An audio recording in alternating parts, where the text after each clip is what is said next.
second here to make sure everything's working. Ready? Good afternoon, everybody. Thank you for joining us for the Department of Procurement Services JOC Awareness Seminar. My name is Mike Batchman. I'm with the Gordian Group. I will be conducting the seminar this afternoon to just go over some of the highlighted points related to the JOC program. Excuse me. Briefly, the overview agenda will cover the bidding, contracts as a prime, the specifics related to the documents, contract specifics, and how you bid a job order contract, as well as procuring the work after the contract's been awarded, accomplishing the work as a prime contractor as well as subcontractor opportunities. And at the end, we will cover questions that you may have. As far as the overview, JOC is a part of a indefinite quantity program. There's various programs throughout the country that are used. You have JOC, which is job order contracting, WOC, work order contracting, and several other features. The federal government has been using JOC with their programs excuse me, since 1980. More recently, the non-government agencies like the City of Chicago and Cook County has been using the JOC program. Excuse me. The Gordian Group was established and manages the programs for most of the agencies that utilize them. Today there are over 2,000 JOC programs nationwide. I'm sorry, I was running from a meeting, so you have to excuse me. Currently there's about $1.6 billion that's generated construction-wise through JOC annually. There has been several notable awards for the JOC program throughout the years. One was in 2005, the National Institute of Government Purchasing, and more recently with Cook County, the National Association of Counties recognized them for their use of the JOC program as an innovative procurement process. This next slide illustrates the 6 basic steps, for the most part, of the JOC process, but it's important to note, please, it's important to note that JOC is another, thank you very much. JOC is another delivery method for the City of Chicago. Excuse me 1 minute, please.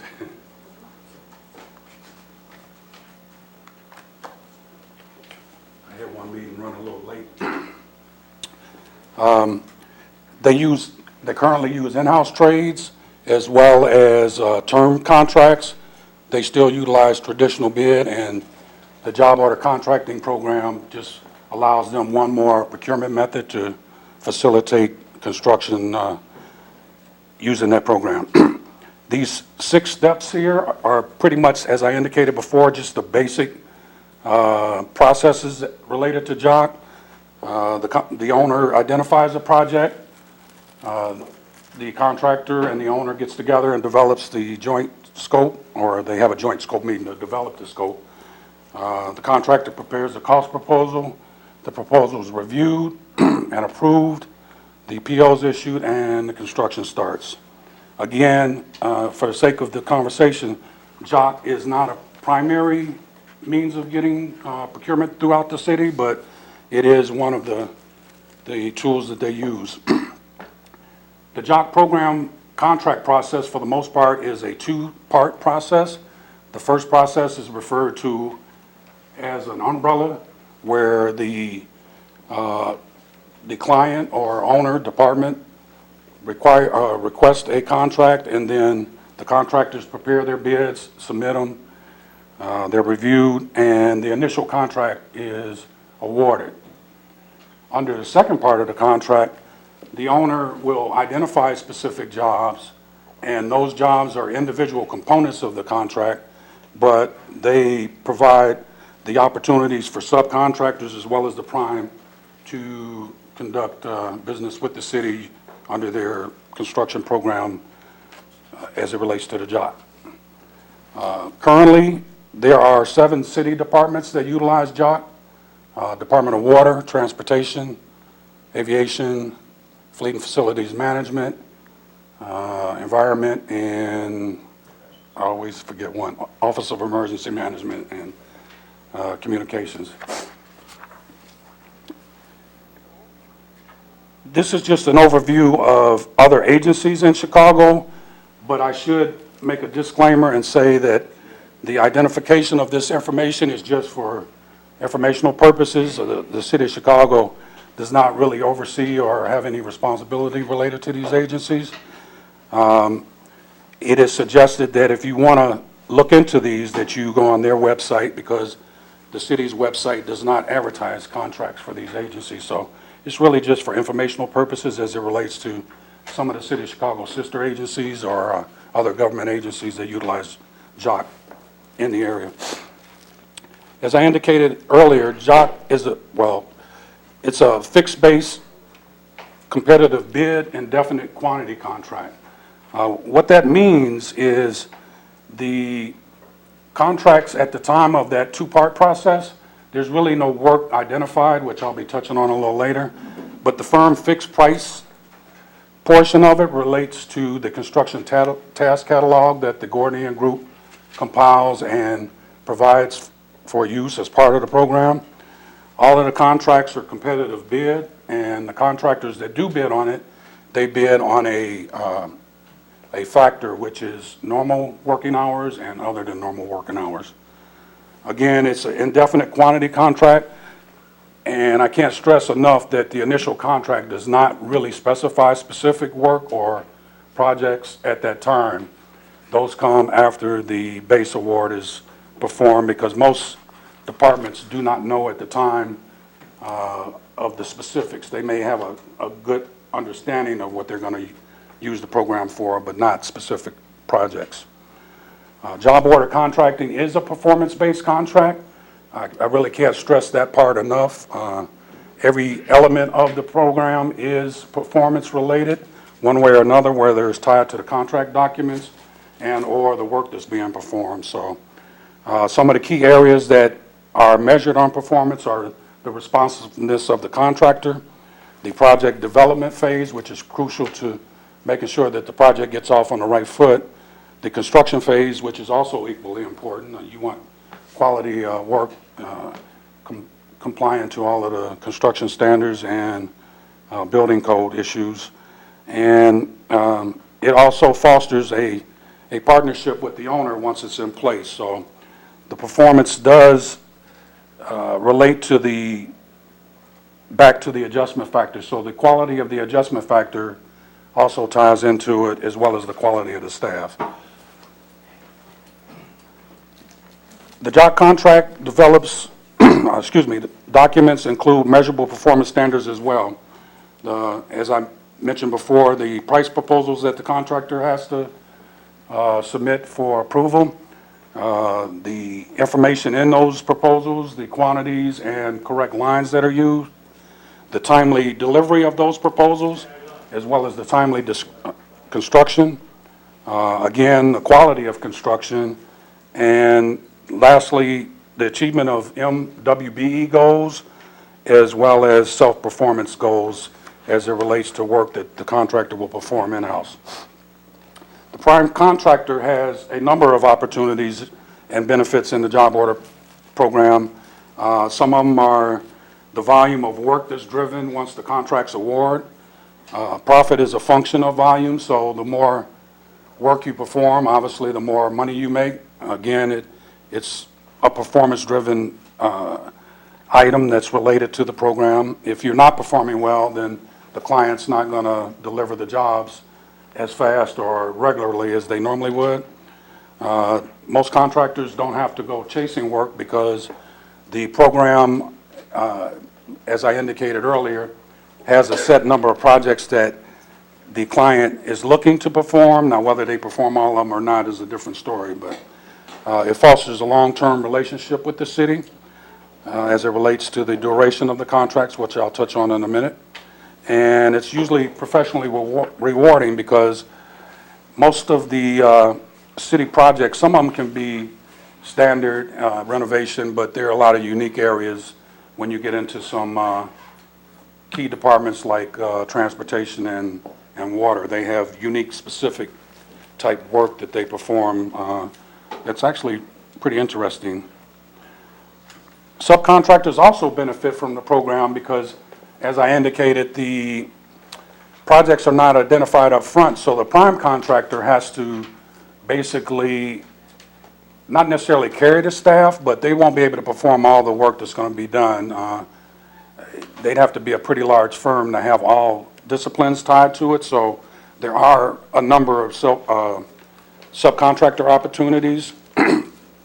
The fact that there's multiple projects going on simultaneously also lends itself to the additional subcontractor opportunities. Bidding as a prime contractor. Generally, we recommend that anybody that's looking to do business with the City of Chicago always check their website as it relates to any contracts or programs that they're initiating. I believe everybody had a brochure and there's some website information in there.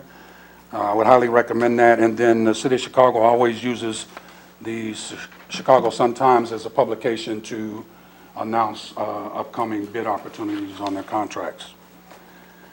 Bidders have to meet all requirements of the contract, including licensing, bonding, insurance requirements are included. They also must complete the entire bid contract package in order for it to be not ruled out as non-responsive. A JOC prime contractor must be able to manage multiple sites as well as multiple subcontractors because of the volume of work. And it's important to note that although JOC experience is not required, obviously the construction experience is, and as part of the program managers, the Gordian Group is responsible for providing any e-Gordian related training as it relates to the program that each client has. To continue on with bidding as a prime, this is just an example of the bid checklist form, and in the box you will see that it also touches on the previous made statement as it relates to having to be licensed and bonded and all the specifics related to conducting business in the City of Chicago. The JOC program, as it relates to contracts, usually consists of 4 books. Book 1 is the instructions to bidder and execution documents. Book 2 is the general conditions. Book 3 is specific to the program, which is the CTC, Construction Task Catalog. And Book 4 are the specifications that tie into the Construction Task Catalog. In this particular slide, you see that there's a Book 5 because some departments or clients tend to have their own specifications. CDOT would be a good example that comes to mind. They have their own pavement specifications, so if we were looking to do a CDOT contract, you'd probably see 5 books as opposed to 4. If you don't mind holding the questions until the end, I'm sorry. This next slide refers to just a screenshot of what the construction task catalog looks like. All of the items in the CTC are in the CSI construction master format. They're easy to identify, so if you're familiar with construction, you will be familiar with the way it's developed with the different discipline divisions.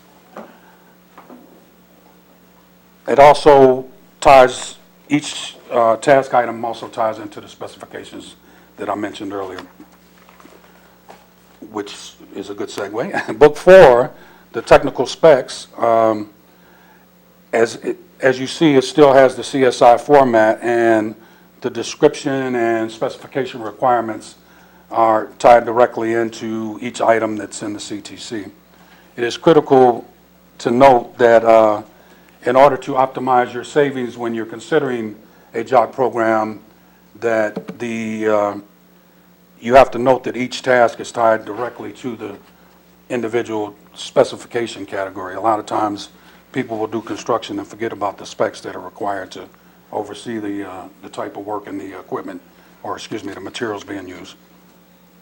To go on a little bit further about the CTC, the prices in the CTC are fixed for the duration of the contract period. That's not to say that they're not adjusted, but typically each contract has an annual anniversary adjustment factor increase, which is based on a national average of the engineer's record, which is a construction periodical that's used by a lot of A&E firms and construction firms. So there is opportunity to adjust the costs. Prior to bidding, as I indicated before, the city does not commit to or identify specific projects or locations or quantities related to the task item, the CTC items. The scope of work is directly tied to the CTC. Some people say it's one and the same, but the way the construction task catalog is formatted is when you have a scope of work, the items that are used, identified in the task catalog, tied directly to that scope of work. The best example I could give you would be the floor tile in this room, for example. Let's assume this is a 500 square foot room. You would remove and replace 500 square feet of floor tile. So that's your scope of work.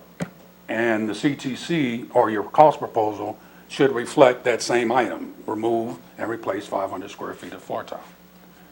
I know it sounds simple, but we can go into any questions you may have once I wrap up. Again, there's some examples here as it relates to some contracts. They're only examples, but I do know for a fact that when a contract is bid, the specifics of the contract, meaning the duration and proposed capacity, is that information is communicated, but nothing related to we're going to do 5 jobs south of 39th Street, or we're going to do 10 jobs on the north side of Chicago.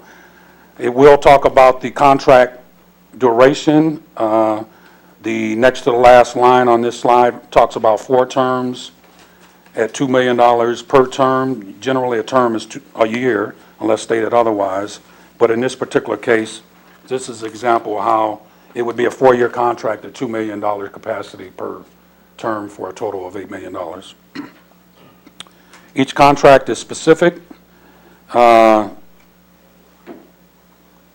the bid documents, and in some instances, the CTC is customized depending on the client or department that's using the program.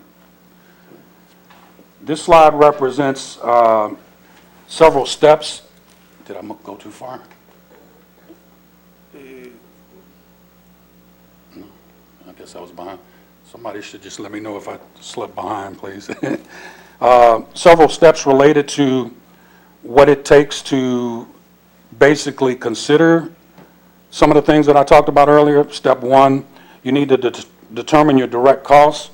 A lot of times it's people that are in the industry have sample projects. Well, it's highly recommended that those sample projects be turned into a project using the CTC. I mean, you have your baseline costs off of that, but you really need to look at the construction task catalog to see how those costs will sort of mesh. There's an upcoming example that I'll touch on in a minute. And again, you need to determine your bonding costs, insurance, your overhead, staff costs, and number 3 talks more about getting into the nuts and bolts of the CTC and developing the factor to cover your cost and your overhead and profit. And lastly, you also need to consider equal employment opportunity commitments, and as it also ties into the MWBE participation. I apologize, that's my phone. Tips for being a successful JOC contractor. I can't stress enough the bid process, but it's really important because obviously it's a competitive bid contract, but you need to anticipate some type of the work. Most departments will do renovation work, so that's a simple one, but there are some more unique ones. The contract should spell out the terms of this type of work they're considering doing. It may not get into a lot of details. The pre-bid meeting will go into a little bit more detail on what the owner is looking for at the time that they're advertising the contract, so they share more information then. But the point about analyzing your pricing against the construction task catalog is really key. I can't stress that enough. And underneath that, as it relates to running sample projects, and those two are tied together because, as I indicated earlier, you should have some basis of construction projects that you may use for your exercises to develop it. And then lastly, you would need to determine the factors that you would need to cover your costs, your direct costs, overhead, and profit. The preferred method, and I sort of touched on it earlier, but it's not what I would really call a preferred method, but it's a comparison basis. I mean, you need to have that baseline cost proposal on maybe a past job that you were satisfied on the money that you made on that, and then you would compare it to a CTC job. In this particular example, it refers to the example project. You had that one, let's just say something you did 6 months ago, and the job was $82,323, $3,000. You made money on that, you were satisfied with that. You would take that same job and work it through the CTC and come up with the cost that the book would pay you. And I should point out that the CTC is only marked up to the point where it covers labor, equipment, and material for the local area. So you have to assume that every cost in there is set for $1. It's not set for any markup, and that's where this exercise comes into play. So continuing on, that same job, as you plugged in your items from the construction task catalog, would bring you the 75,746 value. If you did the math and divided the 82 from the 75, it's going to show you a factor number. That number, assuming that the 82 covered all your costs, overhead, profit, and you were good with that, that factor at the 1.08 is what you would need to bid in order to basically make money and cover your profit and overhead as it relates to one of the sample projects. It's highly recommended that you do that exercise several times. All this is an example of just a spreadsheet if you would work down it. I don't know how well you could read it, but you should just track it. It's just an Excel spreadsheet where it lists the same items that we were talking about. These are some of the specific task components: the metal studs, drywall, finishing the drywall, and painting. As I indicated, you should pick several and different range type jobs. If you have the knowledge or availability, I would do some discipline specific jobs, meaning maybe plumbing only, or you definitely want to do one that tries to encompass all aspects of construction, like a full-blown renovation. So usually a renovation project covers most of the disciplines. It won't have site work, but I would even maybe tinker around with trying to do a site work job. And another recommendation would be do them in various sizes. Do a small one versus a more large one. A lot of times when you have the different components, there are some different price structures as it relates to labor services type work versus skilled labor type work. So having that mix of all the disciplines versus different size jobs is highly recommended. Procuring individual projects. This sort of ties back into the earlier 6-step project or process. It ties into it, but it just goes into a little bit more detail. I mean, the department will identify the projects they want to do. They develop the scope of work. The joint scope meeting, which is a meeting that the contractor attends with the client, is a great opportunity to weigh in and make suggestions on either refining the scope of work, or just some input as to how the job can be done efficiently. And a lot of things are discussed as it relates to timelines, logistics. If it is a fast-track project, the owner will tell you that, we really need to have this work done in 8 weeks or whatever. So you can take those factors into account and just sort of understand the specifics of the job so you can be real knowledgeable of your scope when you sit down and start building your cost proposal. The next step would be submit the proposal, then it gets reviewed, as I indicated earlier. The final package, which is really the contract document, usually refers to the next to the last item, which deals with the subcontractors and any M and WB participation that you may be utilizing. And lastly, once the contract is approved and the release is issued, it's considered a lump sum contract at that point. Getting involved with the job contract, depending on your level of your company or your involvement, it's highly recommended. Did I move it? Oh. It's highly recommended that you network and just get with other contractors. Some of the larger contracts always present subcontractor opportunities. So not knowing what category you fit into, it's a little hard to say. But if you're considering prime, you can still network with some of the other contractors that either had or have JOC contracts. The subcontractors, developing that relationship. If you haven't worked with a contractor that works in the JOC program, networking and getting to understand what they require is important. The variety of methods for subcontractors to provide their quote. Generally, prime contractors do not require subs to have a good understanding of JOC. That's not to say you shouldn't, but as a sub, you can just do lump sum quotes. It's probably better if the contractor had your breakdown on your materials, because when they enter it for their cost proposal, they're going to need that. So item 2 is, in my opinion, the best approach.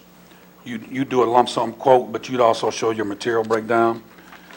You can do 3 too, but you sort of need to know the CSI format. But depending on the level of subcontracting you are, there may be some instances, like if you're a plumbing company, for instance, most of your work's going to be in that one division anyway, so you would sort of know that CSI, maybe not the breakdown of each task, but at least the categories that they fall into. I should point out that subcontractors are not bound by the prices in the book.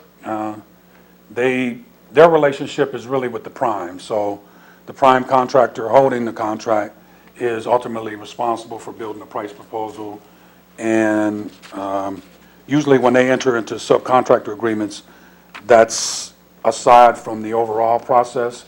Whatever amount you agree on and enter into a contract with them stands by itself, and it's not really related. And again, I can't stress this enough, JOC is a performance-based contracting system, and it requires quality construction. As far as reviewing some of the key points, as I touched on at the beginning, JOC was developed as a fast-track procurement process. It's not the only means that the government agencies can utilize to perform that type of work. Just to reemphasize, they do have the ability to use term agreements. They still have hard bid jobs, and departments like Fleet and Facilities Management and CDOT still have in-house trades, so they'll utilize them to perform work as well. The program as a whole benefits the owner as well as the contractor and subs. In today's market, there's not a lot of contractors that will do the whole project unless it's really specialized, like pavements, for instance. But when we talk about renovation projects, a lot of there's numerous subcontractor opportunities tied to that. So, and I just want to touch on it again. It is probably beneficial for subcontractors to build that relationship and have a good understanding of how the program works.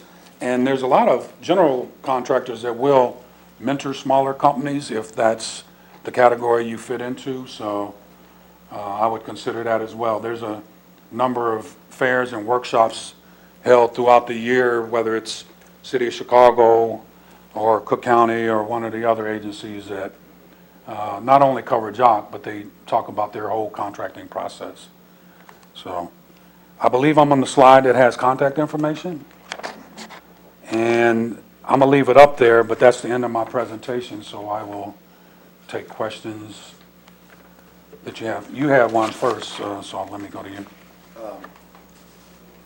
In regards to the CTC, Yes. the prime using it, is it required that the sub use the CTC also?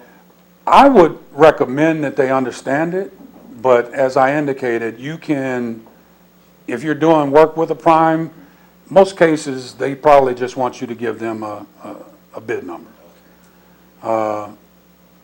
It's beneficial to me, and not to me, but the prime, that if there was a breakdown of your material, it's going to be helpful because when they build it, they're going to have to refer to those quantities.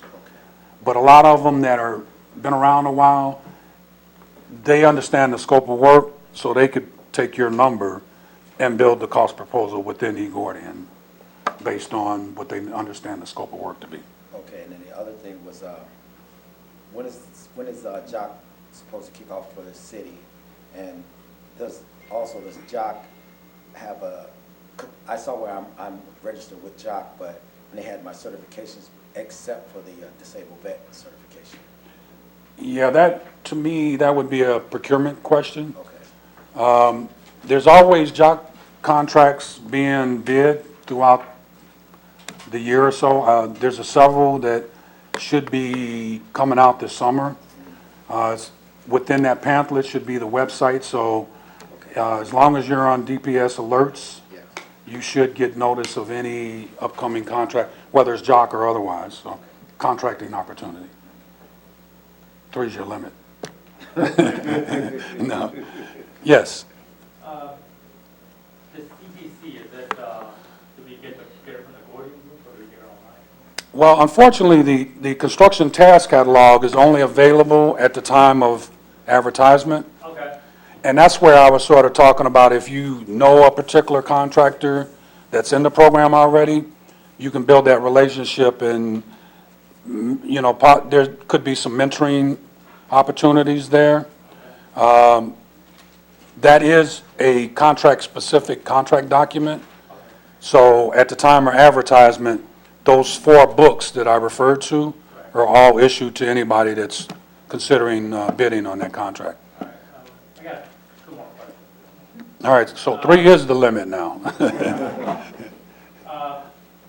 You had mentioned that the primes, once they win it, they are submitting their subcontractor list along with the subcontractor's credentials to make sure that they meet the contract requirements. As it relates to, Any contract? yes. Is that information public or can it be made public by freedom of information? As far as I know, most government agencies have, all their contracts are public information. No, how about like who won that ultimately and who? That's public information as well, yeah. And their subcontractors? Well, let me clarify something for you as well as the group. When you do your initial bid, there's no mention of subcontractors because there's technically no work related to the initial bid. Okay. The initial bid deals with experience and your competitive bid factors. Okay. The individual projects technically are separate contracts once the initial award takes place. That's the time where all the subcontractor information is required, and it gets reviewed and approved. Well, it doesn't get approved, but it gets entered into the city's system, Okay. and it's tracked at that point. All right, fair enough. I know if you have to pay the prevailing wage or that rate that, right? Everything in Chicago is prevailing wage. Right, but you don't have to be necessarily union. Pay your guy. Most of their contracts right now are requiring it Okay. because the city of Chicago is signatory to virtually every union. Okay. So yes, Fair enough. I guess, yes, yeah, it has to be union. Anybody else? Yes, ma'am. Internal to JOC, do you bid, is it bid to everyone in the JOC program? I'm not sure if I understand your question. Like say if you have 3 or 4 JOC contractors or 10 JOC contractors, is it bid to just 3 or is it bid to 10? That's actually an excellent question. There used to be a time where the departments would stipulate how many contracts they wanted, thus contractors. Right now, there seems to be a process where they're only allowing 1 per contract. So one JOC contractor would Correct. bid? No, not to bid, to award, to award. To award. Maybe I'm still not understanding your question, but So just one JOC contractor gets the award correct. at the RFP stage when they do Right, the, right? yes. Okay. It could be 15 contractors bidding on the same contract. So they only allow one Right. person? There was a time where there were multiple awards, but procurement-wise, they changed that rule But is sometime not back. IDIQ any type of project over a period of a year that can go out to multiple contractors? Unfortunately, it's my understanding that the construction does not fall into that category where it can be a request for qualifications or a request for proposal. It's technically a competitive bid process. So whoever has the lowest, most responsive bid is awarded the contract. So for that term, for let's say 5-year term? Yeah, 4 years, 5 years, whatever. So that one contractor would get that 5-year? Correct. Span of JOC? Correct. Contracts if they bid like .8 for their factor? I would hope they wouldn't, but yeah. I've seen it happen. Yeah, but that's been an ongoing concern, because as much as I hate to double back to what I was saying, the program is built on performance.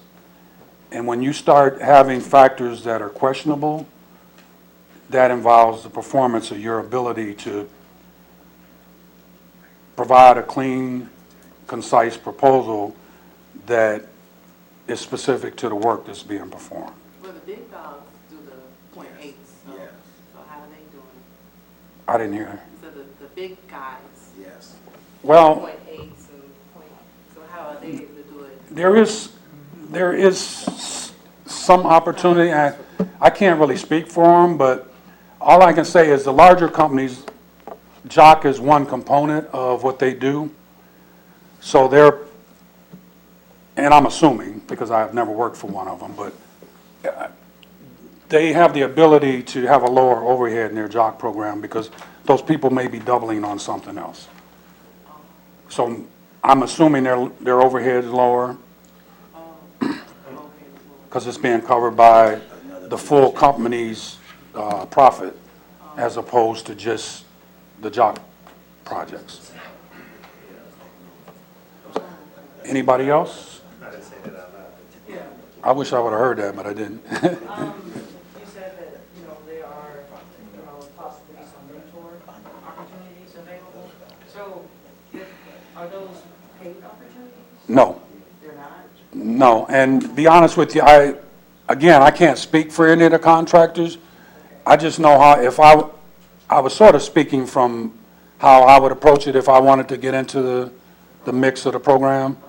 I would find some contractors that had the time to show me the ins and outs of it, just so I had a real good understanding.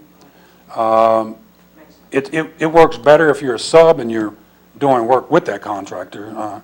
I doubt too many contractors would want to take time out to try to show somebody something that they don't have a relationship with. But I was speaking sort of in terms if you were a sub and you had that opportunity to learn the program from a prime that's holding the, one or more JOC contracts, that'd be a perfect opportunity for mentoring. Anybody else? So how like she can- was saying, So how can a small business that should have lower overhead than the big guys, how can they get involved in the job program if the bigger guys are doubling up with their overhead or whatever they're doing? What category of construction are we talking about? I'm a specific? GC, so. Okay. I'm a contractor, so I hire subs and I self-perform work as well. All right.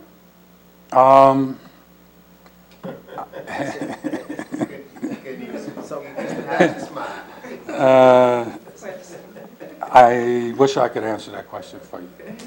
so like she was saying, Mr. Benjamin, I bidded on a couple of PVC projects last year. Okay. About 3 of them,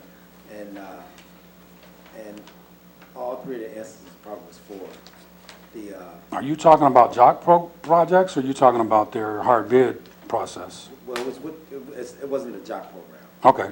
But it's sort of piggybacking off what she's saying somewhat, because the bigger contractors were pretty much lowballing the smaller contractors, which was me at the time. And I even had to try and joint venture with somebody to try and, so like what she's saying, because it's gonna come back to the job program if the bigger contractor is taking that smaller percentage or a smaller overhead, how do you compete? Well, I can't address the specifics of this, but what I can, And how is this beneficial? what I can acknowledge is there's been several instances where we've identified the factor as being a concern. Again, reverting back to the fact that it's a performance-based contract, we've been working with the particular clients to document that and address it from a performance standpoint. It does the program no good if somebody comes in at I think you said 80, Yeah. and if they can't submit a clean proposal that gets approved, then the program comes to a screeching halt.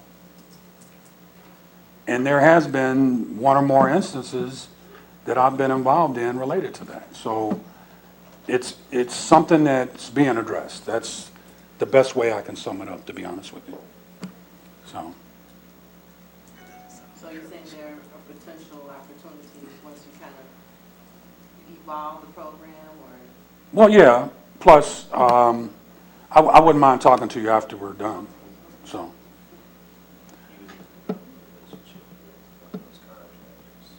But that's what you have. Well, you do, but, easier to say. I mean, if you have your own GC company, technically, you should be chasing the work like anybody else. Because a lot of the work is 20,000 to 500,000, a million, that's in my range. Right. So, you know, the big boys stay in their lane. You would think that, Well, here, you would think that the job programs are designed for the small subcontractors.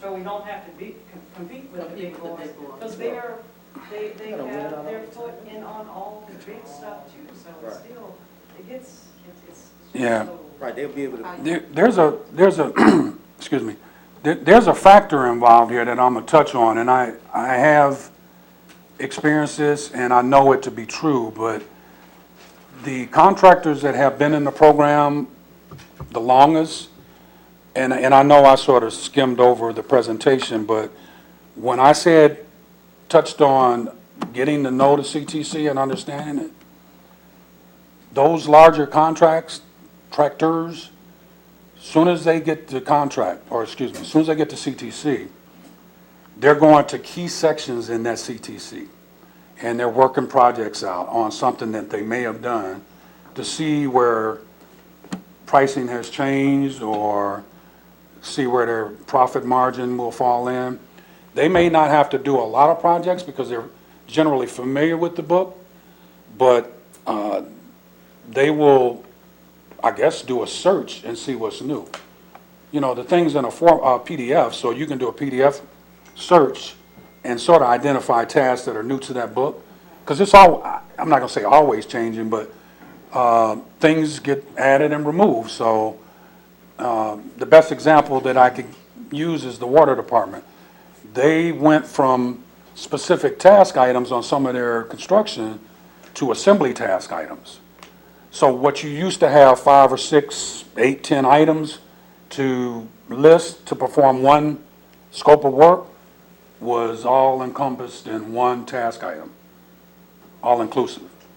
And that would have, anybody bidding on that contract, it would have behooved them to learn that, because that was an important component of what the water department does with some of their filtration work. And it was key because where you had those 8, 10 items, now you just had the one, and you were locked into it. Whatever the measured square footage was that was issued, it was based on that one item.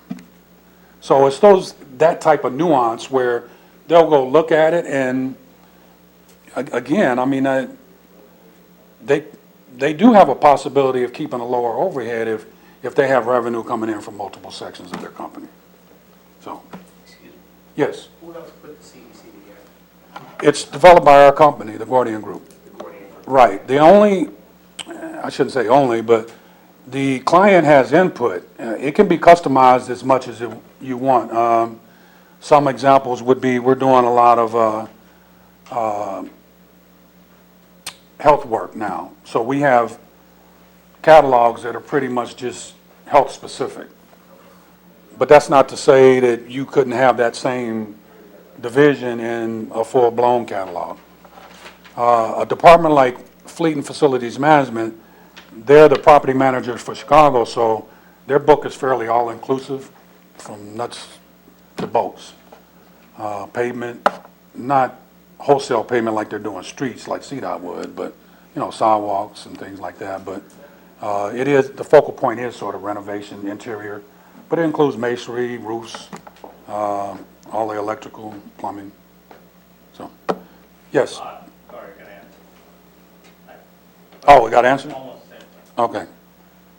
We're still doing good on time. It was slated for an hour. Anybody else have anything? Is there a difference between I'm sorry. Go ahead, go after you. Okay, thank you. Is there a difference between like design and construction and procurement between JOCs, between those three divisions? Well, I have to start by saying I don't totally understand your question, but The architect, for example, would design it, then the construction GC would build it, and then the this, city would be. yeah, this program utilizes that. It works better when a client has a design up front. Most clients, and Chicago being one of them, is fairly specific to limiting design in the JOC program. They feel like if the larger projects should be planned and designed up front, which really makes sense. But the A&E component in JOC, as it relates to the city of Chicago, deals with ancillary drawings like you may need for a specific permit, but not full-blown design build, no. That's not to say some clients don't do that, but not in Chicago, at least not the city of Chicago. What's the success rate for the MWBE? That actually runs pretty good. To be honest with you, I haven't seen a lot of hard numbers lately, but I'm involved in all the Chicago area's JOCs, so it includes the sister agencies that you refer to, schools, Cook County, but generally when I see them, they seem pretty good. A lot of times, our system actually tracks MWBE, but when we track it, it's considered an estimate, because that final package document that's turned in to get the purchase order, that goes into our system, all of it's inputted. Unfortunately, some of that information can change from the time that the final package was submitted. Let's just say you turned it in and then your plumbing contractor got too busy where they couldn't do the work. So now you had to go find another plumbing contractor. If that plumbing contractor wasn't MWBE, then that estimate that we have drops down. If it was, and they did a larger share of the work that originally was intended, then that number, the actual numbers would go up. So, but I've been seeing some pretty good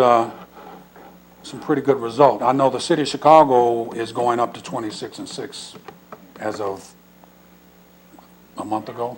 Okay, one of the purposes for me asking that was, I was looking down the CPS, Chicago Public School, and this one particular contractor got awarded all of the contracts for maintenance and inspection until the year 2018, and what they were going on was past performance from the CTA.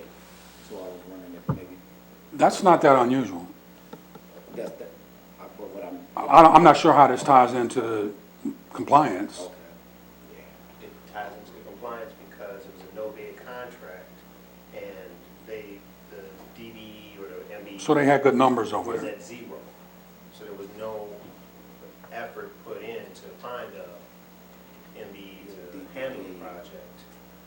Yeah, you know, unfortunately, when you talk about a couple of sister agencies, they're governed slightly different from a procurement standpoint. And I'm not that well versed in it, and to be honest with you, unless it's a fact that I pretty much know for sure, I can't speak on behalf of the procurements.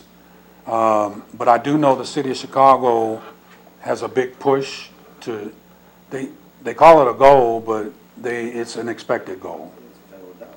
Yeah, well, not always. So, and just so Well, it's coming down from the federal government, coming down in the form of. Most of the city's projects are city funded though. They do have departments that use federal money, but most of them are city revenue or some type of city generated funds. So each project does have a specific goal of MBEs and that they, each of these projects will have that goal in mind, and the success rate of reaching that goal will be, we're hoping, I guess, enforced. That's a good point, and I'm glad you brought it up. Excuse me. The goals for JOC is spread out over the term of the contract. However, since every project is technically a separate contract, it's anticipated that you will attempt, make a good faith effort to meet those goals. But the way it's tracked is over the course of the contract period, annually. If it's a 2-year contract, then, but that's not to say they wait until the last day of the contract. Part of our job on some programs, we're limited on city, but we actually track that and work with the client department, and we will let contractors know if their last two, let's say they have 10 jobs on the books, $500,000 total, and their last 2 jobs don't have any participation. Even if they're at their goal of 25 and 5, we will let them know that their last 2 jobs didn't have participation and remind them that they should be making an effort to achieve it on every project. What is the penalty for that, those 2 jobs? Or is there a penalty associated with those 2 jobs, saying, maybe those last 2 jobs, maybe the first 10 jobs were for a total of $300,000, but those last 2 jobs are for $3 million.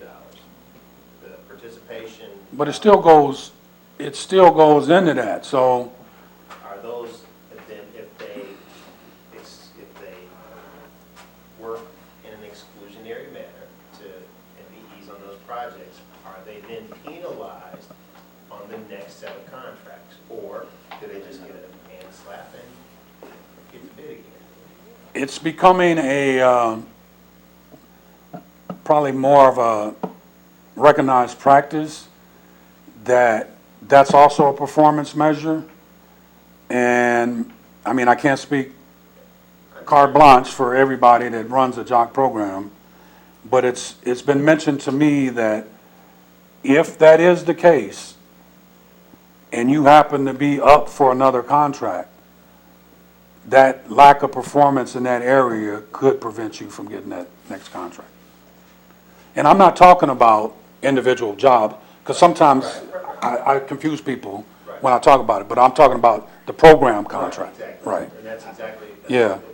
Just looking for an enforcement component to some of the contractors that we've dealt with over the past 20 years. Yeah. Who continually find ways to skirt the issue, and then the next thing you know, they have contracts for the next 5 years. Yeah. And now we still have to battle each of those contractors for their practices. We don't have to Right. mention names, but we just. Well, I feel it important for me to just make this disclaimer again. I'm not with procurement. Right, right. I'm just speaking from information that I know to be factual and conversations that we've had related to exactly what you're referring to, so.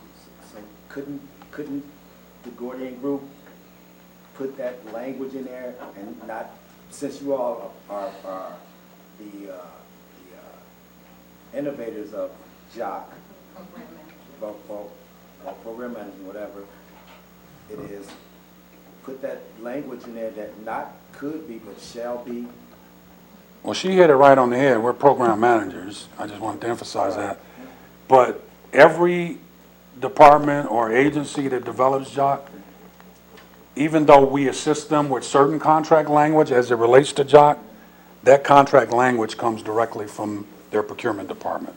And then each procurement department has their compliance. Right, Yeah. exactly. And then they And that's a compliance feature, so. Compliance. I don't even know if you know this, but it just occurred to me. If I may. How is the procurement department hired for the city of Chicago? Are they appointed, or are they, I can't answer that. okay, all right, just, Yeah, I don't know. You mean the people that work in procurement? and make decisions Oh. on who gets. Sometimes they outsource that as well. They'll outsource it to different companies that will track. Yeah, I have heard of that. And they're pretty much on Yeah. on that. Yeah, there's other agencies that will outsource their compliance, and it's, I mean, the agency sets the rules and the basis of what they anticipate the contractors to adhere to, but they may source it out. Yes? Can I give you an email in case I have a question? Yeah, I actually, I didn't want you guys to have to write that down, but I have some business cards if anybody would like to follow up with me. That's the M. Bachman. Yeah, Batchman. Your email? Yeah, the one on the right, Perfect, thank you. my left, your right. Anybody else? Well, thank you for your time. Thank you. Enjoy the rest of your evening.